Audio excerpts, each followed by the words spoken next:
Rich couple rejects orphan boy's hug years later, they're asking for his help. The camera opens on a luxurious mansion.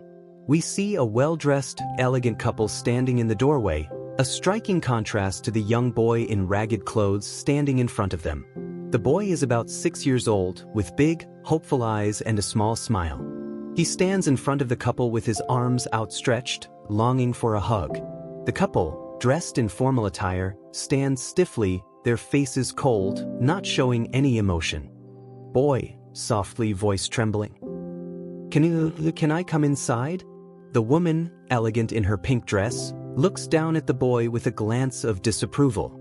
The man, his tuxedo impeccable, looks away, clearly uncomfortable. Woman, coldly, "We don't have time for this." Man, dismissively, "Go back to where you came from. We don't have any room for you here."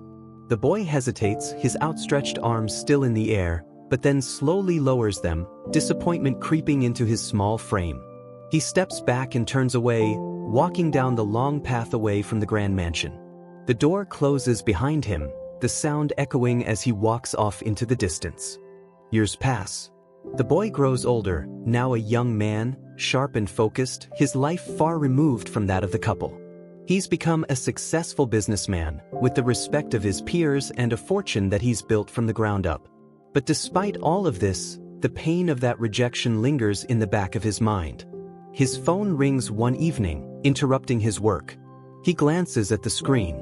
It's an unfamiliar number. Young man, picking up the phone, "Hello?" Woman, voice shaking, "Hello, is this Nathaniel?" The man's eyes narrow, his jaw tightening slightly at the name. It's been years since he heard it. He remains silent for a moment, the memories flooding back. "Nathaniel," calmly, "Yes, this is Nathaniel." "Who's calling?" Woman, tentative, "It's Caroline. Caroline and David." "We need your help." Nathaniel, coldly, "Caroline? David?" The weight of the names hangs in the air. Caroline and David. The couple that had rejected him all those years ago, turning away a child who just wanted to be loved, to have a family. The same couple that, at his lowest point, had refused to even acknowledge him. The anger from those years resurfaces. "Caroline, please, we need you. We don't know who else to turn to. Please, we need your help." Nathaniel stares at the phone, taking a deep breath. His heart races as the emotions rise within him. He had never expected to hear from them again. "Nathaniel," coldly, "you have no right to ask for my help after what you did." Caroline, pleading, "Please, Nathaniel, it's urgent. We're in trouble. Our company is failing, and we need someone with your skills, your experience. You're the only one who can help us now." Nathaniel pauses, the temptation to help swirling in his mind. He had worked so hard to get where he was. He had done it without them. But could he ignore the suffering they were now facing? "Nathaniel," harshly, "after everything you did to me, you think I'm going to help you? You turned me away when I needed a family, when I needed love. And now, you want to come crawling back?" Caroline, desperate, I know we were wrong. I know we failed you. But, Nathaniel, things are different now. Please, we need you." Nathaniel is quiet for a moment, the anger within him slowly turning into something else, something unexpected. A mixture of pity, sadness, and maybe a hint of compassion. "Nathaniel," calming down slightly, "what exactly do you need from me?" Caroline, relieved, "We need you to help us save the company. We're in financial trouble and I don't know who else to turn to. You have the skills, the resources." Nathaniel, interrupting, "I know what I have. But you need to understand something. This isn't just about business. This is about trust. And you broke that trust a long time ago. I haven't forgotten how you shut the door in my face." The silence on the phone is heavy. Caroline's voice cracks. "Caroline," softly, "I know. I was wrong. We were wrong. We should have helped you. We should have opened our hearts to you. But we didn't. And I'm sorry. Please, we need you now." Nathaniel's fingers tighten around the phone. The boy that had stood at their doorstep all those years ago, rejected and alone, is no longer the same. He is a man now, hardened by the world, but still holding on to some piece of that child who once just wanted a family. After a long pause, he speaks. Nathaniel, calmly, I'll help you. But this is strictly business. Don't expect anything else. I've moved on from the past. Caroline, relieved, almost tearful, thank you. Thank you so much. Nathaniel hangs up the phone, his mind racing. He stares out the window of his office, the city skyline stretching out before him. There is a part of him that feels a sense of justice, of triumph. He's in control now. But there's also a part of him that wonders, is this about proving something to them or proving something to himself? The next day, Nathaniel arrives at the mansion, the same mansion that had once turned him away. The doorbell rings and Caroline answers the door. She looks different now, older, perhaps weary, with signs of stress on her face. She doesn't smile at first, just steps aside to let him in. Caroline, softly, thank you for coming. Nathaniel nods and steps inside.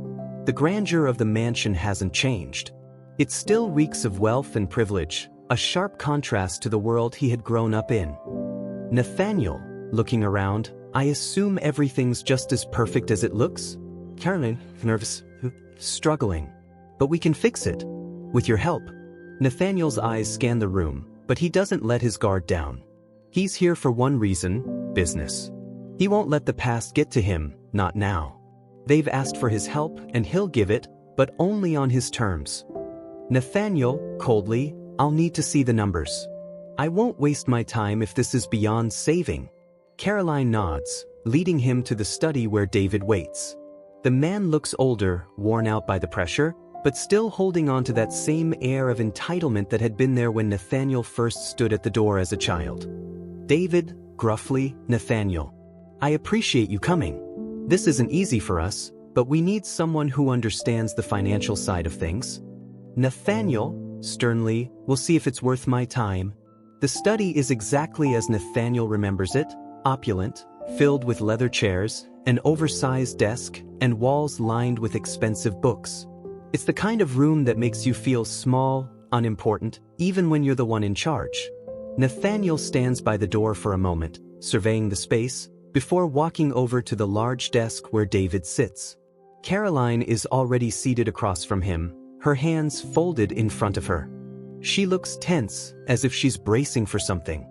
David looks up from the papers in front of him, his face showing the strain of the last few weeks. Nathaniel wonders how much of it is real and how much is a performance. David, forcing a smile, so, you want to see the numbers, I assume? Nathaniel nods curtly.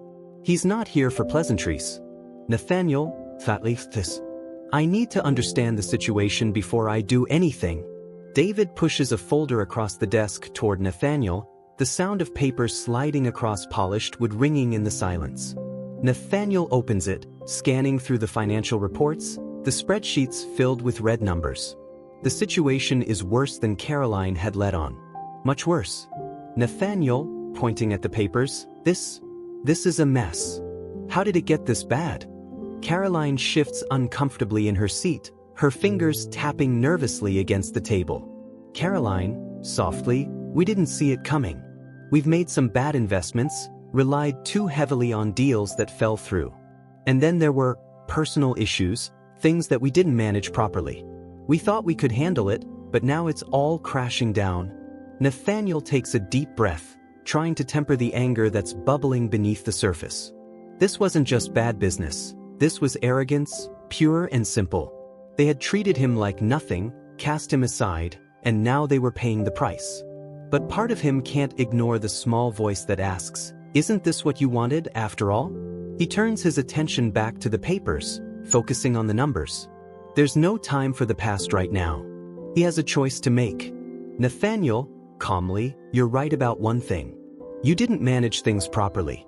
You thought money and power could solve everything, and now you're out of options. David's face flushes. David, defensively, we made mistakes, yes. But we're asking for your help now. We've come to you because we know you have the expertise. You've built something great, Nathaniel. We haven't done that. We need you to help us save everything. Nathaniel doesn't respond right away. He flips through the rest of the folder, calculating what it would take to get this company back on track. It's not impossible, but it would require a lot of work, a lot of sacrifice, and a lot of trust. He looks up at the couple, his eyes cold but thoughtful. "Nathaniel, I can help you. But it's going to cost you." Caroline and David exchange a quick, nervous glance, but neither of them says anything. Nathaniel, leaning in, "I'll take over the financial restructuring. I'll bring in my team, handle the numbers, the deals, the debt. But I'm not doing this for free. I want a seat at the table. I want a say in the future of this company. And I want a percentage of the shares." David raises an eyebrow at that, clearly not expecting such a bold demand. David, skeptical, "You want shares? After everything that's happened? After what we did to you?" Nathaniel's eyes narrow. "Nathaniel," coldly, "what you did to me doesn't matter anymore. This is about business. And if I'm going to help you fix this mess, I want something in return." Caroline looks down at her hands, seemingly deep in thought. Finally, she speaks up, her voice softer than before. "Caroline, quietly, we'll agree to your terms. Just please help us. We don't know what else to do." Nathaniel stands up, tucking the folder under his arm. The decision has been made. He'll help them, but not out of charity. He's not going to let them off the hook that easily. They're going to have to earn his trust every step of the way. "Nathaniel," firmly, "I'll start working with your financial team tomorrow. But remember, this is a business arrangement. Nothing more. Don't expect anything else from me." Over the next few weeks, Nathaniel spends every waking hour at the mansion, poring over the company's finances, strategizing, and putting together a plan for their recovery. It's a massive undertaking, but Nathaniel's methodical approach makes quick work of it. He doesn't hesitate to make the tough decisions, cutting unnecessary expenses, restructuring key deals, and eliminating risky investments. David and Caroline, for the first time in years, are forced to face the reality of their situation. They watch as Nathaniel takes charge, his confidence and expertise making them both realize just how little they knew about running a business. They had gotten by on their wealth and connections, but now it was clear they didn't have what it took to fix things on their own. Every time they ask for his opinion, Nathaniel gives it without hesitation, but always with a reminder: this is business. He isn't their savior, their charity case, or their second chance. He's here to make sure the company survives, and he doesn't have time for sentimentality. Despite the professional distance he's keeping, there's something else lingering beneath the surface. The old pain. The rejection. It's hard to ignore, even though he's moved on. Still, he can't deny that seeing Caroline and David scrambling for answers, trying to salvage what little they have left, brings a sense of justice. But that doesn't mean he's ready to forgive them. Not yet. One evening, after a long day of negotiations, Nathaniel finds himself alone in the mansion's drawing room, flipping through a report. It's a quiet moment, but as he glances around the room, the memories of his childhood flood back. The lonely nights, the rejection, the longing for something more. He had once dreamed of a family, of finding a place where he belonged, but that had been taken from him. The door opens softly and Caroline steps in, her face tired but sincere.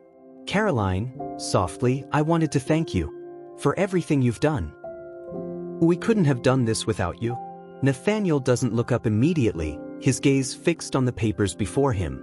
But after a moment, he sets them down and meets her eyes. "Nathaniel, evenly, it's business. I'm not doing this for you. I'm doing it because it's the right thing to do, for the company." Caroline nods, her expression hard to read. "Caroline," after a pause, "I know. But it means something to me, Nathaniel. I know we failed you. I know we hurt you. And I can never take that back. But, thank you." For the first time, there's a softness in her voice, a hint of remorse, of understanding. Nathaniel stands, his expression unchanged. "Nathaniel," calmly, "we're not going to fix the past, Caroline. But we can still work toward the future." He turns away, the conversation ending as abruptly as it started. It's not forgiveness, but it's progress. And that, he thinks, is enough for now. Days pass, and the tension between Nathaniel, Caroline, and David remains palpable. The work is intense. Nathaniel has been tirelessly restructuring the business, cutting costs, renegotiating contracts, and guiding the couple through difficult decisions. There are moments when he feels a fleeting sense of satisfaction, but they are always quickly overshadowed by the memories of his childhood, the feelings of being discarded and overlooked by the same people who now beg for his help. But as he walks through the mansion each day, part of him can't ignore the change in the air. There's a sense of desperation, yes, but there's also something new. Caroline and David have begun to lean on him more, asking for advice, trusting his judgment, and, in their own way, showing a vulnerability they never did before. It's strange. Nathaniel has always viewed their wealth and their power with disdain, but now, as he watches them struggle, he can't help but feel a flicker of something else. He's the one in control now. He's the one holding all the cards. And yet, in moments when he's alone, sitting behind the desk in his office, he wonders if it's all worth it. One evening, after a long day of meetings, Nathaniel steps into the drawing room. It's quieter than usual, the mansion's lights dimmed for the night. Caroline is sitting alone by the fireplace, her face tired, her eyes distant. The glow from the fire casts soft shadows on her features, and for a brief moment, Nathaniel wonders if she's really as unaffected by all this as she seems. "Nathaniel," approaching her cautiously, "I thought you'd be asleep by now." Caroline looks up, startled, but then she smiles faintly, a smile that doesn't quite reach her eyes. "Caroline," softly, "I couldn't sleep. There's too much on my mind." Nathaniel stands across from her, his gaze searching. There's a weight in her tone, something she's not saying. "Nathaniel," gently, "I know this has been difficult for you. But you wanted my help. You wanted to save this company. I'm doing what I can." Caroline, hesitating, "I know. You've been more than we ever expected." Nathaniel shifts uncomfortably. This isn't the conversation he's prepared for. It's not business, it's personal. And he's not sure he's ready for that. "Nathaniel," briskly, "I'm not here to fix your lives, Caroline. I'm here to save the company. That's all." There's a long pause. Caroline's eyes fall to the floor, her fingers nervously playing with the hem of her dress. Caroline, almost whispering, "You're right. I don't know why I said that. Sometimes I forget how much we've lost, how far things have gone wrong." Nathaniel raises an eyebrow but says nothing. Caroline continues, her voice quieter now. "Caroline," softly, "we didn't just lose the company, Nathaniel. We lost something much more important. We lost our way, and we lost you." The words hit Nathaniel like a punch to the gut. He hadn't expected this. She's speaking now with an honesty he hasn't seen in her before, a rawness that makes him hesitate. "Nathaniel," coldly, "I'm not the same person you remember. I'm not that boy who begged you for a chance to belong." Caroline looks up at him then, her eyes glistening with unspoken regret. "Caroline," quietly, "I know that now. But I need you to understand, what we did, what we said, it was wrong. I was wrong. And it's been eating me alive, knowing that I turned you away. That I never gave you the chance you deserved." Nathaniel feels a knot tighten in his chest. He knows he's come a long way, built an empire of his own, but there's something about hearing her words that makes him feel like a little boy again. The boy who just wanted to be loved, who just wanted a family. For a moment, the weight of the past settles on his shoulders. The silence between them is thick, but it's not uncomfortable. It's a moment of reckoning. Caroline's admission, her vulnerability, is something Nathaniel has never expected. "Nathaniel," finally, his voice low, "you can't undo what happened, Caroline. It's too late for that." Caroline nods slowly, as though she's already accepted that fact. Her voice is small, almost fragile. "Caroline," softly, "I know. I'm not asking you to forgive us. I just wanted you to know that I'm sorry. I never wanted to hurt you. I never wanted to fail you." Nathaniel's gaze softens, but he doesn't let his guard down completely. He's not sure what to make of this moment, this rare display of humility from someone who once seemed so distant, so untouchable. But he knows one thing: it doesn't change the past. "Nathaniel," shaking his head, "apologies don't change anything. But I'll do what I can to help your company. This is business, Caroline. Nothing more." She nods again, though the look in her eyes tells him that she's heard his words, but she hasn't quite accepted them. "Caroline," quietly, "I understand." Over the next few weeks, Nathaniel works tirelessly, guiding Caroline and David through the toughest parts of the financial restructuring. His decisions are sharp, precise, and calculated, everything that is required to turn the company around. But behind the scenes, there's a shift. The couple begins to lean on him more, not just for business advice, but for emotional support. It's subtle at first, a shared glance, a quiet thank you. But Nathaniel notices it. They're changing, slowly, but they are changing. They no longer view him as just a means to an end. There's a new respect there. But it's also clear that Caroline is still grappling with the guilt that weighs her down. One evening, as Nathaniel is heading to his office, he notices Caroline standing by the window, staring out at the view of the sprawling estate. He pauses, unsure whether to interrupt. But something in her posture, something in the way she holds herself, makes him stop. "Nathaniel," tentatively, "you look lost in thought?" Caroline turns, surprised but not upset. She smiles faintly, but it's a tired smile, one that doesn't quite reach her eyes. "Caroline," softly, "I was just thinking about how much we've changed, how different everything is now. The house, the business, us." Nathaniel doesn't know how to respond. He's not sure if she's looking for comfort, for answers. All he knows is that, despite everything, he still feels disconnected from them. They may be seeking redemption, but he's not sure he's ready to give it. "Nathaniel," calmly, "some things can't be fixed. But others can." Caroline nods, her expression more resigned than before. "Caroline," quietly, "I know. And I'm not asking you to fix anything. I just want you to know that I'm trying. I'm trying to do better." Nathaniel stands there for a moment, the weight of her words sinking in. "Nathaniel," finally, "I'll help you. But it's going to take more than just words, Caroline. It's going to take action." She nods again, this time with a sense of understanding. "Caroline," softly, "I'm ready." The days blend together as Nathaniel continues to work on the financial restructuring of the company. His nights are filled with meetings, phone calls, and analysis. He is methodical, driven, but increasingly aware of the slow shift happening within him, especially when it comes to Caroline and David. They are no longer the same people they once were. The weight of their past actions is still there, but the couple is slowly beginning to show a level of vulnerability and honesty Nathaniel hadn't expected. David, ever the stoic businessman, has started to seek out Nathaniel's opinion more often. It's clear he's nervous, unsure of the path forward, but Nathaniel isn't ready to let his guard down yet. He's here to save the company, not to rebuild relationships. But Caroline's presence seems to affect him differently. There's something in the way she watches him from across the room, her eyes filled with regret, with an unspoken apology. It's uncomfortable, and Nathaniel does his best to ignore it. His focus is on the business, always the business. One late evening, after the office is empty and the house is quiet, Nathaniel is going over the last of the documents, his mind exhausted but sharp. He's determined to get everything finalized. The restructuring has worked, but there's still the lingering question: how much longer is he willing to stay? He's done his part, but the company is still in turmoil. Just as he leans back in his chair, staring at the papers, there's a soft knock on the door.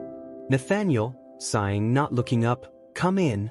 The door creaks open and Caroline steps in. She's not in her usual business attire, but in something more comfortable, a simple sweater and jeans. Her face is tired, but there's a softness in her expression tonight, one that Nathaniel hasn't seen before. "Herman, I was wondering if I could speak with you." Nathaniel looks up, his eyes narrowing slightly, wondering what this conversation will be about. He gestures to the chair across from his desk, silently inviting her to sit. She takes a seat, but there's a slight distance between them. "Nathaniel," carefully, "you need something?" Caroline bites her lip, her fingers nervously fidgeting with the hem of her sleeve. She looks down for a moment, gathering her thoughts before meeting his gaze again. "Caroline," softly, "I wanted to thank you. For everything. For what you've done for us. For the company." Nathaniel leans forward slightly, his tone flat. "Nathaniel, I'm not here for gratitude, Caroline.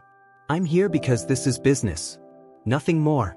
Caroline's expression falters at the coldness in his voice. She lowers her eyes again, nodding. There's a long, heavy silence before she speaks again, this time more quietly. Caroline, carefully, I know that. I know you're here for the business. But I think there's something more to it than that. I don't expect you to forgive us, but I wanted you to know that. I'm sorry for how we treated you. All those years ago. Nathaniel doesn't respond immediately. Her apology doesn't feel like enough, not after everything that happened, not after how long he had waited for anything from them. But he's also aware of how much she's changed, how she isn't the same woman who turned him away at the door so many years ago. Nathaniel, still cold, but with a hint of something softer, I don't know what you want me to say. Apologies don't fix the past. Caroline takes a deep breath, as though trying to steady herself. She leans forward slightly, her voice barely above a whisper. Caroline, sincerely, I don't want you to say anything. I just want you to know that I regret how we treated you.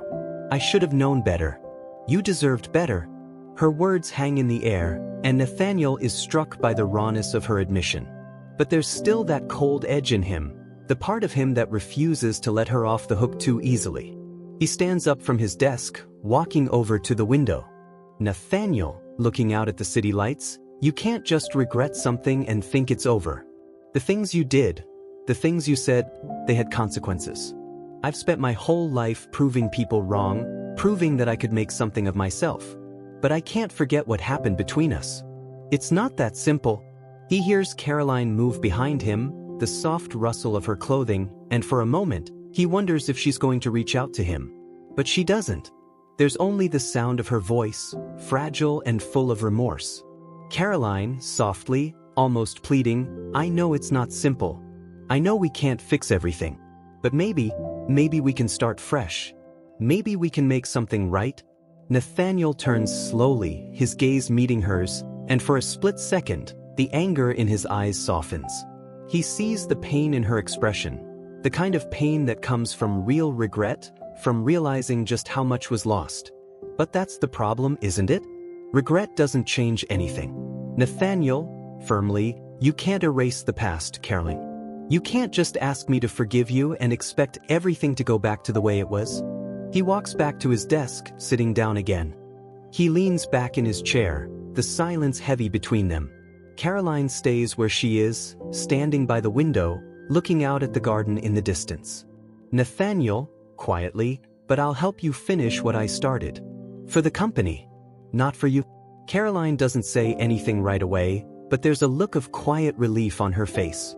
She nods slowly, though her eyes are still clouded with uncertainty. Caroline, softly, I understand. And I won't ask for anything more. Just know that I'm grateful. For everything. Nathaniel watches her for a moment before nodding, his face unreadable. He's not sure if he believes in her apology yet, or if he ever will. But there's something in him, a flicker of something that he can't quite name, that makes him willing to try. For now, at least. The following weeks are filled with more progress, but it's clear to Nathaniel that the deeper issues with the company are only part of the equation.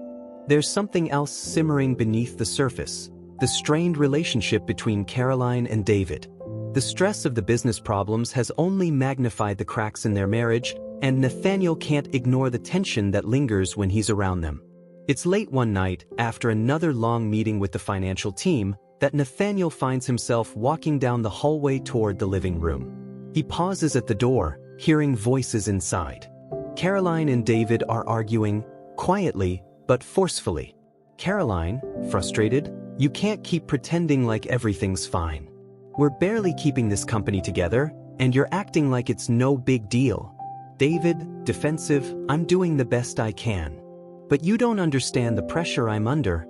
Nathaniel hesitates, debating whether to intervene. But he knows that this is more than just business.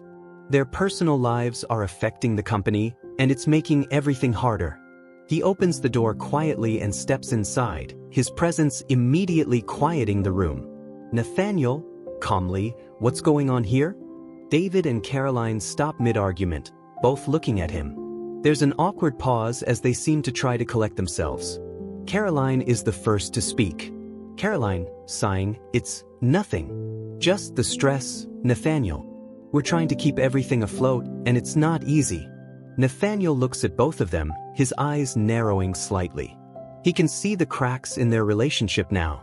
They're not just fighting for their company, they're fighting for something deeper. Nathaniel, firmly, you need to address this. The company's not going to survive if you can't even communicate with each other. This isn't just about numbers. It's about trust. And right now, you don't have it. David looks down, his expression a mix of frustration and shame. Caroline nods, wiping a tear from her eye. Caroline, softly, you're right. We've let everything get out of hand. Nathaniel nods, turning away. Nathaniel, quietly fix it, before it's too late. The days after that confrontation were tense. Nathaniel had been clear. Caroline and David needed to address their issues before the company could move forward. The strain between them was palpable, and though they both tried to keep up appearances, the cracks in their relationship were impossible to ignore.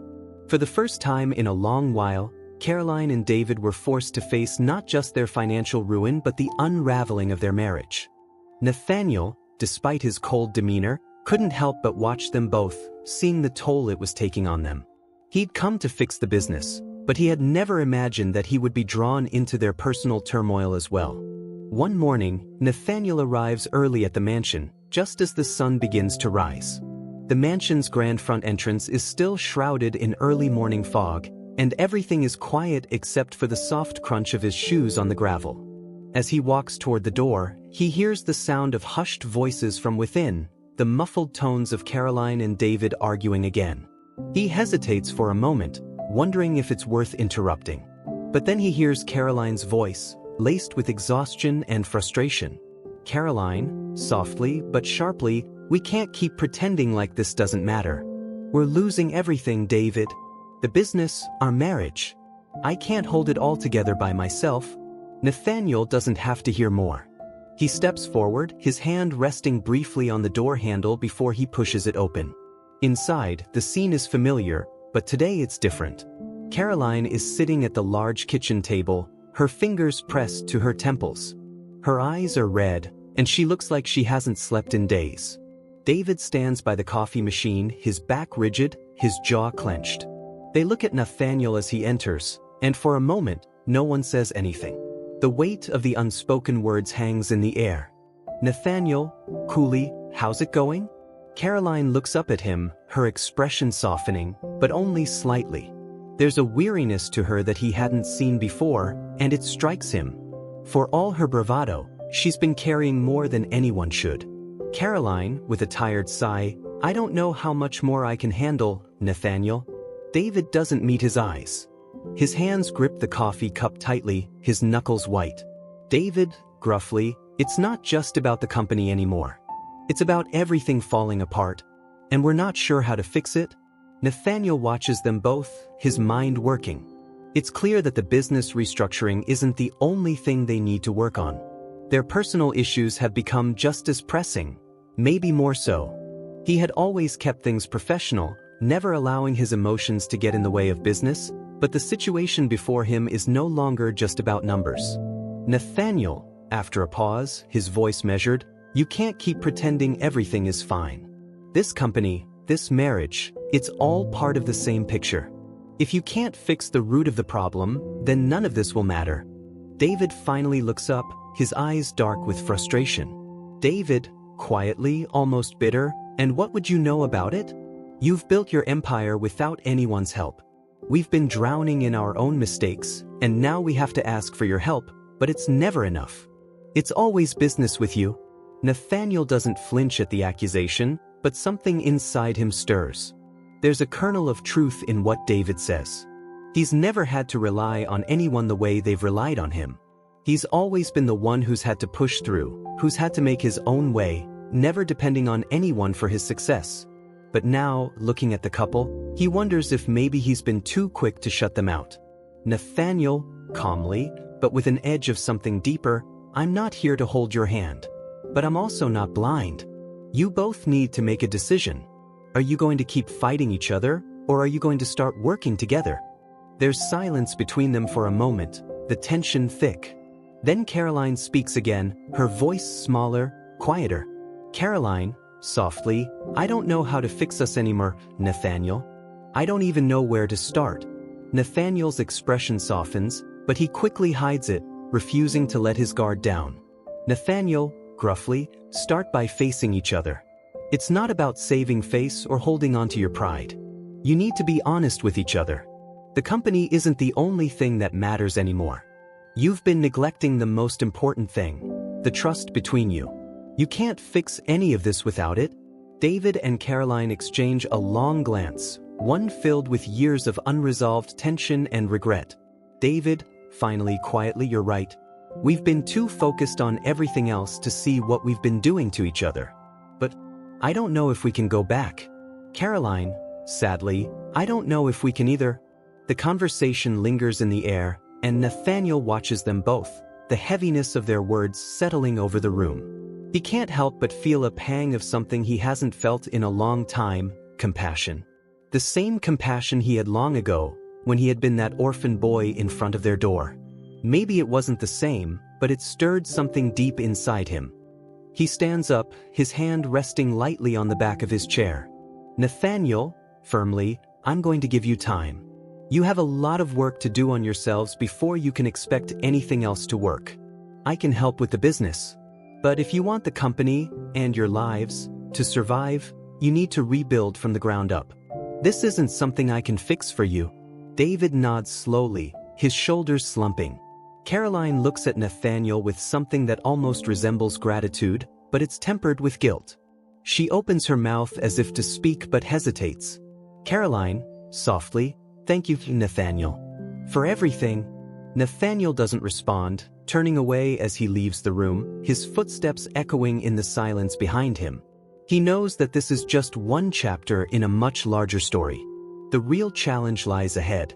The company, their marriage, it's all in a fragile state. But Nathaniel has done what he can. He's given them the tools. It's up to them to do the work. Days turn into weeks, and as the business continues to stabilize under Nathaniel's guidance, Caroline and David begin to make some progress in their personal lives. It's slow, painstaking work, and neither of them is ready to fully open up, but they try. Nathaniel sees the change, even if it's small. They start attending counseling together. They start communicating more openly about the company, but more importantly, about their marriage. Despite the improvements in their relationship, there's still the unspoken tension between Nathaniel and the couple. He's helped them more than he thought he ever would, but he still holds onto his distance, his walls firmly in place. He's not ready to forgive. Not yet. One evening, Nathaniel is back at the mansion, reviewing more documents for the business. The office is quiet, the weight of his thoughts pressing down on him. Caroline walks in, her presence unexpected but not unwelcome. She hesitates at the door, her eyes searching for the right words. Caroline, gently, Nathaniel, I wanted to thank you again. For everything you've done for us. For me. For David. Nathaniel doesn't look up immediately. Nathaniel, calmly, I've done what was necessary. This isn't about gratitude. This is business. Caroline steps closer, her voice quieter now. Caroline, softly, but it's not just business, Nathaniel. It's more than that. You've given us a chance when no one else would. You've given us a second chance. And I need you to know that I don't take that for granted. Nathaniel finally looks up, meeting her gaze. There's a sincerity in her eyes that he can't ignore. For a moment, he's caught between two emotions, his guarded reluctance to get involved and a deep, unspoken desire to finally heal the past. Nathaniel, quietly, I'm not doing this for you. I'm doing it for the company. And for what I can control. You need to understand that. Caroline nods, but there's a knowing look in her eyes. Caroline, softly, I understand. The tension in the mansion is thick as ever. Nathaniel feels the weight of his choices pressing down on him, even as the business continues to stabilize.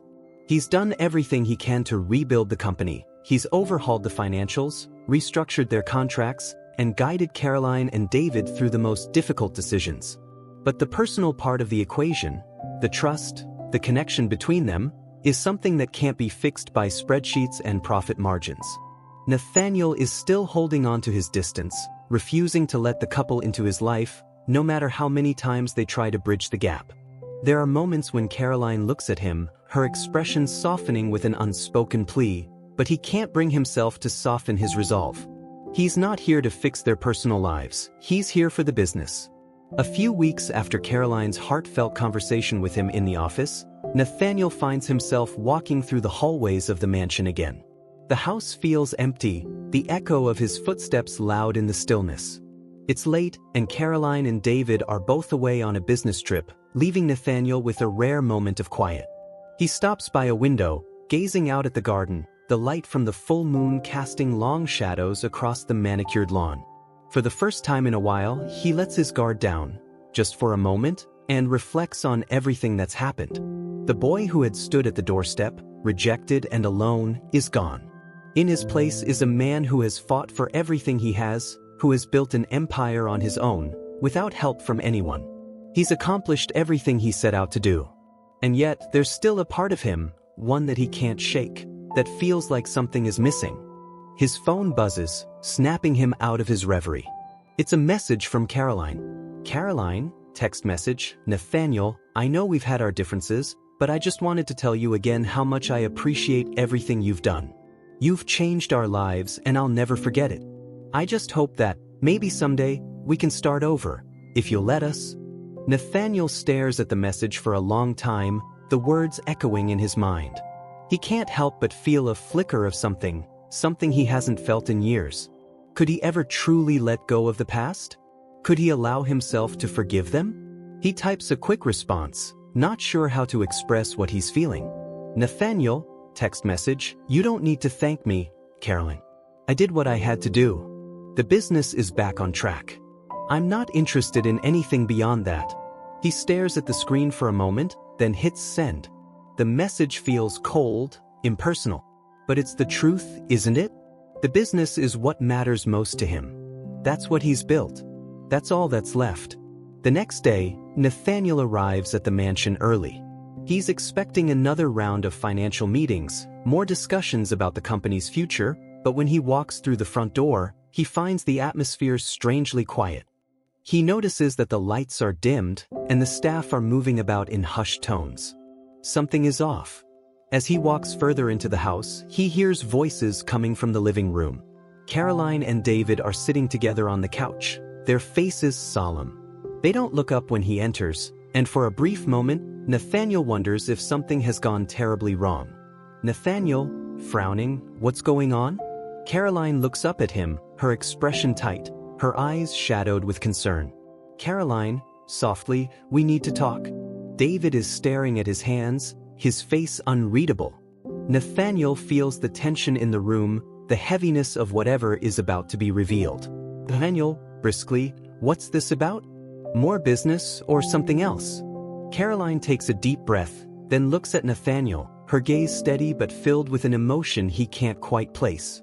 Caroline, carefully, this isn't about the company, Nathaniel. This is about us. Nathaniel's brow furrows. Nathaniel, skeptical, what do you mean? David finally speaks up, his voice quiet but clear. David, gruffly, we're not doing well, Nathaniel. Not just the company. Caroline and, oh, we've been trying but we're falling apart. The pressure, the stress, it's tearing us apart. Nathaniel stands there for a moment, processing David's words. It's not the first time he's seen tension between them, but the weight in their voices is different now. This isn't just about the business. This is personal, and it's something he never thought he would get involved in. Nathaniel, carefully, I'm sorry to hear that, but I'm not here to fix your marriage. I'm here to make sure your company survives. That's the only thing I owe you. Caroline looks at him, her eyes searching. Caroline, quietly, I know. But we've been asking ourselves, if we don't fix us, if we don't find a way to work together, none of this is going to matter. Not the company, not our future. Nathaniel feels a sharp pang in his chest, but he suppresses it quickly. This isn't his problem. They've made their choices, and it's not his responsibility to pick up the pieces. Nathaniel, coldly, you're right about one thing. Fixing your marriage isn't my problem. But if you want my help with the business, I need you both to get on the same page. If you can't do that, none of this will matter. David looks at Nathaniel with a mixture of frustration and shame. David, softly, I know. But I don't know if we can fix it. We've tried, Nathaniel. And I think we're too far gone. There's a heavy silence in the room. Caroline is quiet, her eyes distant as she looks at the floor. Nathaniel feels the weight of the moment pressing on him, but he refuses to show any softness. This isn't about them. It's about the company, about what he has to do to ensure its survival. Nathaniel, after a long pause, you can't keep running from this. But if you want things to work, you need to make a choice. Decide what matters more, the company or each other. David nods slowly, but it's clear that he doesn't know how to answer. Caroline wipes a tear from her cheek, her expression a mix of regret and sadness. Caroline, softly, I don't know how to fix it, Nathaniel. But I'm trying. Nathaniel takes a deep breath, the weight of the situation finally settling in. He's done everything he can for the company. Now he has to let go. Nathaniel, calmly, then try harder. But remember, this isn't just about saving your marriage or the company. It's about rebuilding trust. And right now, none of you have that. The next few weeks are a blur of intense work and difficult conversations. The company continues to improve under Nathaniel's guidance, but Caroline and David's relationship remains fragile. They continue to attend therapy, trying to rebuild their connection, but it's clear that the road ahead will be long and uncertain. Nathaniel remains professional, keeping his focus on the business, but he can't help but feel a sense of responsibility for them. He's come this far and he's helped them more than he ever thought he would. But he knows that the hard work isn't just about numbers or deals, it's about healing what's broken. He doesn't know if he's ready to forgive them or if he ever will be. But for now, the work continues. The company is stable, the future uncertain, and Nathaniel, though still distant, feels a small shift within himself. He's done what he came to do. The rest is up to them.